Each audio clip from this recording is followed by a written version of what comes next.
Y ya estamos de regreso para poder compartir, sin duda, un momento importante de todo este bello culto de adoración al Señor, que es el tiempo de compartir la palabra del Señor. Así que yo te invito desde ya a que vayas a tomar tu Biblia o a aprender tu Biblia y la abras en el Nuevo Testamento. Vamos a estar ahí poniendo el ojo de águila en unos cuantos versículos que nos van a traer luz, espero en el Señor, a traer luz sobre un aspecto muy significativo y particularmente importante en este mes. ¿Por qué? Ya lo vamos a ver. Así que encontraste tu Biblia y déjala abierta en el Evangelio de Juan, el cuarto Evangelio, Evangelio de Juan. La predicación del día de hoy se llama Todo comienza en Jesús. Todo comienza en Jesús. Vamos a estar tratando una serie que le hemos puesto por título Una iglesia sólida. ¿Sólida en qué? Sólida en la palabra. Esa es nuestra expectativa y nuestro deseo. Y no me cabe la menor duda que también es lo que todos ustedes quieren como familia. Una iglesia que comprenda la palabra del Señor, pero no solo que la comprenda, sino también que la viva, que la experimente, que la guste. Eso es un poco la óptica. Quiero introducir este mensaje y la verdad es que estaba bien confuso. No sabía cómo dar este primer paso. Y en eso que le estaba dando vueltas se me vino esta idea a la cabeza. ¿Quién de ustedes ha empezado a ver una película, por ejemplo, y creyendo que la va entendiendo, que va hilando la historia, los microrelatos, todo lo que ahí está sucediendo y que está todo perfecto, llega al final de la película y se da cuenta que no era así? Y solo al final de la película hay unas explicaciones que le dicen lo que tú viste era totalmente al revés. Hay algunas películas que son icónicas en este sentido. La película Los Otros de Nicole Kidman, no sé si usted la ha visto. La película La Aldea del mismo director, Night Shyamalan, fantástico. Pero ¿le ha pasado a usted eso? Que creyendo que tenía todo resuelto, llega al final y dice, oh, puse mi atención en el lugar que no era. Puse mi atención en detalles que no me llevaban a descubrir el verdadero sentido de lo que estaba viendo. O es como un libro, a veces uno está leyendo un libro y se da cuenta, oh, increíble, llega al final y dice, ahora lo entiendo todo, ahora lo entiendo todo. Bueno, eso es lo que pasa un poco en el relato que vamos a hablar, en el que vamos a ver. Y el corazón de esta predicación busca eso, busca mostrar cómo Jesús es Dios. Y cómo a través de Jesús mismo podemos tener la solidez de enfrentar o desarrollar una espiritualidad correcta. Así que, sin más que decir, yo te quiero invitar a que vayas al libro de Juan y lo podamos leer, los primeros 5 versículos del capítulo 1. Juan capítulo 1, versículos del 1 al 5. Y lo que nos dice es lo siguiente, voy a leer la versión NTV. Puedes leer la versión que más te guste porque voy a explicar algunas diferencias que hay entre ellas. En el principio, la palabra ya existía. La palabra estaba con Dios y la palabra era Dios. El que es la palabra existía en el principio con Dios. Dios creó todas las cosas por medio de Él y nada fue creado sin Él. 4. La palabra le dio vida a todo lo creado y su vida trajo luz a todos. La luz brilla en la oscuridad y la oscuridad jamás podrá apagarla. La podemos leer en muchas versiones, particularmente a mí me gusta esta, pero la que mejor lo muestra es la NBI, porque se muestra que es como un canto. Estos primeros versículos. De hecho, escrituralmente lo puede ver que es distinto al relato. De hecho, algunos postulan que estos primeros versos son distintos, que es como una introducción al prólogo. De hecho, el versículo 6 muestra que bien podría haber partido ahí el Evangelio de Juan. Pero esos son detalles que lo podemos conversar después. Lo que les quiero mostrar es que es en estos primeros 5 versículos. Hay una verdad tremenda. Y solo nos vamos a enfocar en uno de ellos, en el primero. Hay mucha verdad ahí. Todo predicador de la palabra y profesor o maestro de ella tiene que siempre esforzarse en mostrar lo que ella nos dice y no lo que yo o el maestro quiere decir. Y en este contexto tenemos que ver por qué nos llega Juan. ¿Qué es lo que está sucediendo aquí cuando llega este evangelio a irrumpir a la realidad de la historia humana? Estamos ya terminando el primer siglo. Faltan pocos años para que este primer siglo culmine. Los primeros cristianos que tuvieron ese encuentro con Jesús, con el Jesús histórico, con el Jesús físico, ya están muriendo. Esa primera generación ya no está existiendo. Viene una siguiente generación. Estamos posterior a la época de Pablo, después del año 63, 65 para acá, posterior al tiempo paulino. Y estamos entre medio, antes de los padres de la iglesia, del primer siglo, segundo siglo. Estamos ahí en ese intertanto. ¿Qué es lo que ha sucedido hasta ahí? El año 70. Fue destruido el templo, un golpe fuertísimo para todo el judaísmo y también para el cristianismo. Y ya ha empezado la persecución férrea hacia ese primer grupo. Más o menos con esos detalles irrumpe el Evangelio de Juan. Porque no llega de la nada y sus textos obedecen a un momento histórico también. En ese momento llega este Evangelio. Algunos postulan que entre el año 85 al 90 se escribió este Evangelio. Un Evangelio que busca, más que ser bibliográfico, busca ser más teológico. Y a pesar que tiene el mismo estilo literario que los evangelios anteriores, no es un evangelio sinóptico. ¿Cuáles son los evangelios sinópticos? Mateo, Marcos y Lucas. Este es un evangelio distinto, que muestra la realidad de Jesús desde otra perspectiva. Le da un plus diferente. Y el escritor de Juan le empieza a escribir una iglesia que lentamente empieza a institucionalizarse. Y con todo esto que está sucediendo a su alrededor, necesita reafirmar su fe. Necesita reafirmar esta fe que Jesús, y escuche bien, Jesús es Dios. Interesante, muy interesante, de verdad que sí. Y cuando vemos en una mirada más amplia y vemos los evangelios, y uno diría, ok, si tenemos que responder a la realidad que nos rodea, ¿cómo lo hicieron cada uno de estos evangelistas? Vemos a Mateo, por ejemplo, y mientras yo voy hablando, usted puede ir tomando su Biblia e ir chequeando lo que yo le estoy contando. Mateo, ¿cómo lo hizo? Dijo, voy a contar esta historia de fe y voy a partir desde la genealogía de Jesús y voy a retroceder hasta Abraham. Ahí parte el Evangelio. Cuando llegamos a Marcos, Marcos toma la decisión y dice, todo esto inspirado por el Señor, por supuesto, dice, no, vamos a partir con el testimonio de Juan el Bautista. Cuando llegamos a Lucas, vemos que Lucas tiene una mirada distinta a los dos anteriores. Se parecen algo a Mateo, pero dice, no, yo no voy a retroceder hasta Abraham, voy a retroceder hasta Adán. Ahí vamos a empezar todo este relato que es tremendamente importante para estos primeros cristianos. Pero llegamos a Juan y es otra la realidad. De hecho, ya lo leímos, ¿cierto? Vimos. Y Juan dice, no, yo no voy a hablar, no voy a empezar técnicamente ni con Juan el Bautista, aunque después sí habla de él, no voy a empezar retrocediendo hasta Abraham ni hasta Adán. Voy a retroceder hasta el inicio del tiempo. Hasta el inicio de todo. Voy a retroceder hasta Dios mismo. Lo que Juan, el escritor, está haciendo aquí, está mostrando que Jesús es Dios y ha estado desde el inicio de todo lo material, ahí ha estado Jesús. Es bueno, es muy bonito tener en consideración todo esto.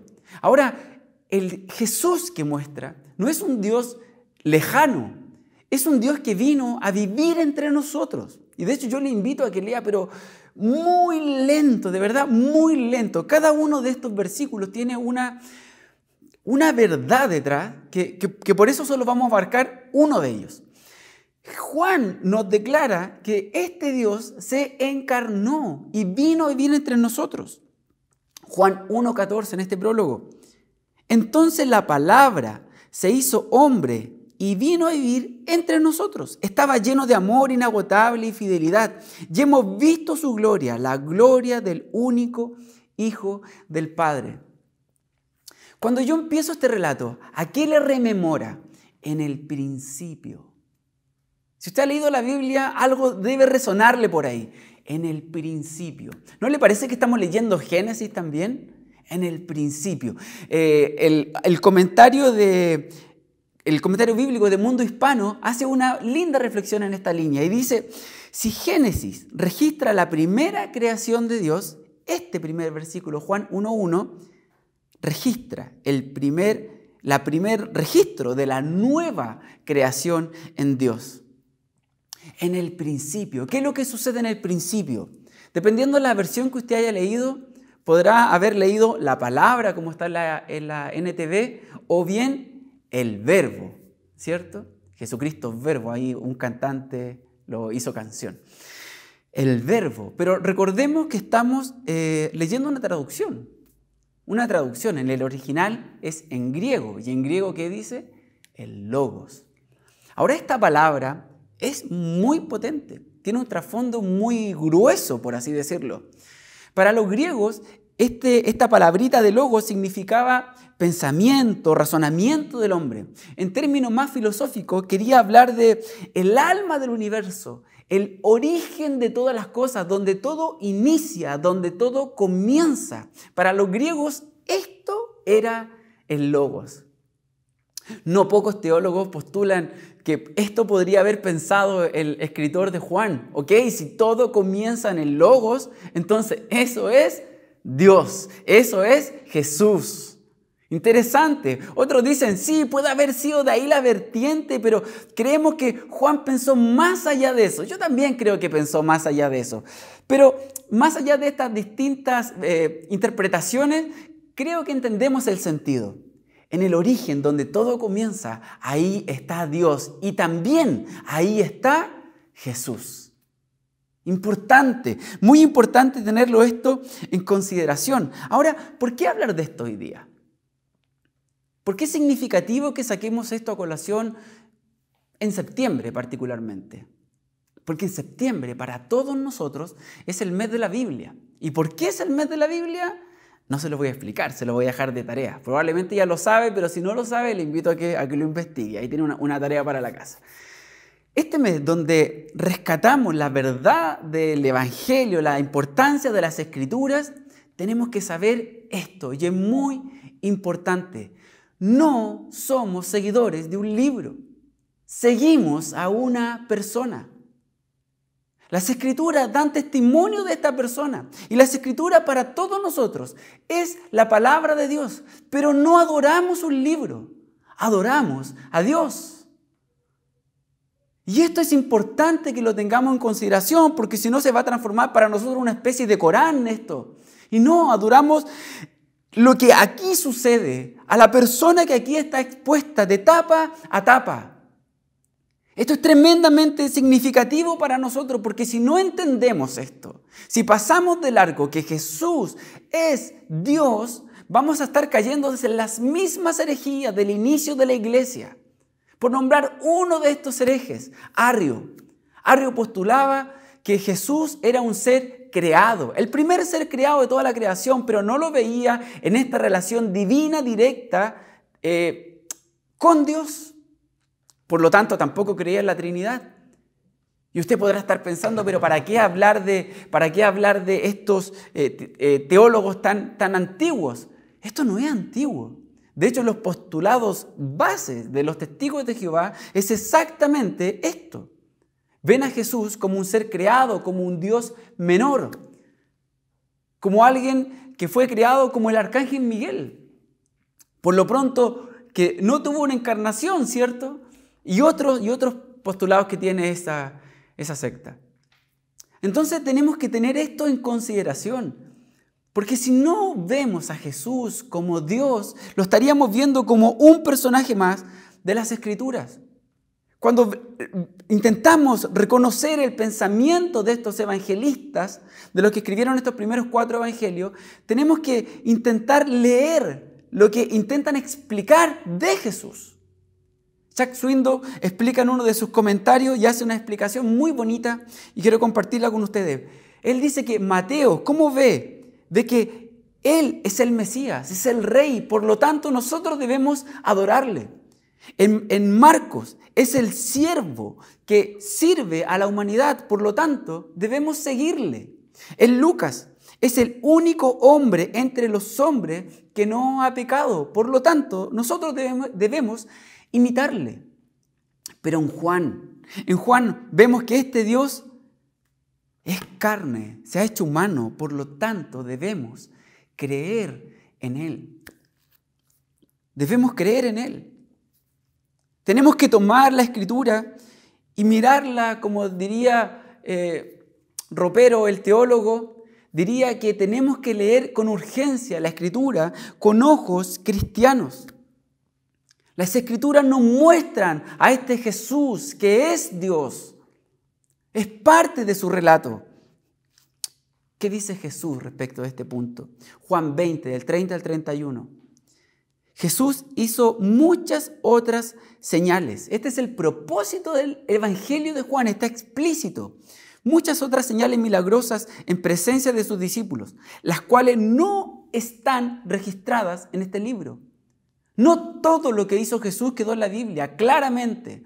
Las cuales no todo están registradas en este libro. Pero estas, las que se escribieron, pero estas se han escrito para que ustedes crean que Jesús es el Cristo, el Hijo de Dios, y para que al creer en su nombre tengan vida.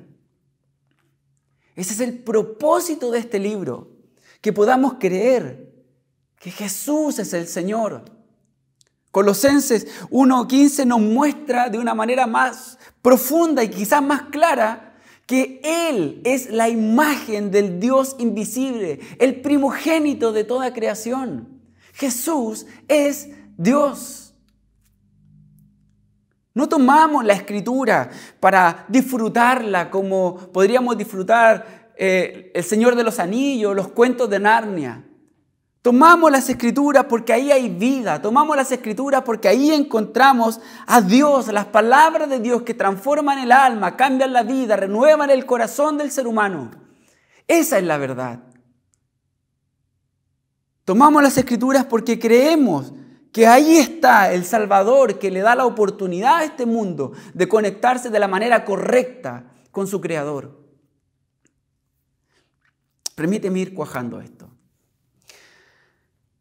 Jesús no es el mero protagonista de un libro viejo. ¿Por qué la Biblia es un libro viejo? No, Él es el Señor. En el lenguaje de los primeros cristianos dirían que Él es el Kyrios. Él es el Señor, esta palabra que estaba reservada para el emperador, es el Señor, era literalmente una aberración lo que decían, pero no era el emperador el Señor, es Jesús. Él es el Señor, Él es el Salvador, Jesús es Dios. En eso no hay ninguna duda. Jesús no es un objeto de estudio, no es un personaje más de las Escrituras, que es interesante conocer, que nos enseña cosas de moral y de ética muy bonitas, que vale la pena. No, Jesús es más que eso, Jesús es Dios. Y esto tiene que impactar tu vida. Esto tiene que hacer un cambio cada vez que leas estas palabras rojas que salen en tu Biblia. Tienes que reconocer que ahí está Dios hablándote. Y hablándome a mí también, por supuesto. La pregunta del millón es que si entendemos todo esto, ¿qué haremos? Porque si Jesús es eso, la pregunta es ¿qué es para ti? ¿Cuál será el énfasis particular, quizás específico, que tendrás este mes de septiembre con las Escrituras? ¿Te quedarás abrazando una doctrina en particular? ¿Te quedarás abrazando una tradición en particular? ¿Te quedarás abrazando una línea teológica en particular? ¿Un credo en particular? ¿Un credo antiguo de la iglesia? ¿Hay muchos credos? ¿O bien te quedarás abrazando a Jesús? ¿A quién? Esa pregunta debemos hacerla. Porque este Jesús te invita a que tú puedas seguirle. Este Jesús te invita a que tú tomes tu cruz cada día y puedas seguirle. Yo te quiero invitar y desafiar este mes, en esta primera predicación, a que puedas pensar fuera de la caja. a redefinir tu espiritualidad. Se nos ha denominado el pueblo del libro. Está bonito, entiendo el fondo de eso. Pero no amamos un libro, amamos a Dios. Amamos la palabra que nos quedó registrada. Pero esto no es Dios. Dios sobrepasa esta realidad. Sobrepasa este texto sagrado para nosotros precioso y que te invito a estudiarlo, no solo a leerlo, a estudiarlo. Pero Dios es más que esto. Yo te invito a que des ese paso de intimidad en esta relación profunda con tu Creador. Jesús es el Señor. ¿Decimos amén? Amén. Espero que me acompañes con ese amén en casa. Este mes será un mes bonito, así que confío en el Señor que podrás reencantarte leyendo a este Jesús, que para muchos teólogos y para mí también es la clave hermenéutica para comprender todo el mensaje de salvación que aquí está expuesto para restauración de la humanidad y que así podamos tener una relación correcta y directa con Dios. ¿Por medio de quién? Por medio de Jesús. Te invito a que oremos y demos gracias al Señor. Querido Dios, te queremos agradecer en este día especial por la palabra, porque tus palabras han impactado nuestra vida. Te damos gracias. Gracias porque ellas vienen a mostrarnos tu corazón. Gracias porque en ellas encontramos verdad, encontramos una buena noticia que nos da esperanza en un mundo tan complejo como el que estamos viviendo hoy en día. Gracias, Jesús, por no solo ser un Cristo histórico, sino también un Dios presente, aquí y ahora, en cada uno de nosotros. Señor, te ruego que este mensaje pueda llegar a muchas personas y puedan reconocer en Jesús al Dios que salva, al Dios que restaura. En tu nombre dejamos esta oración, en el nombre glorioso de Jesús. Y decimos, amén. Que Dios te bendiga.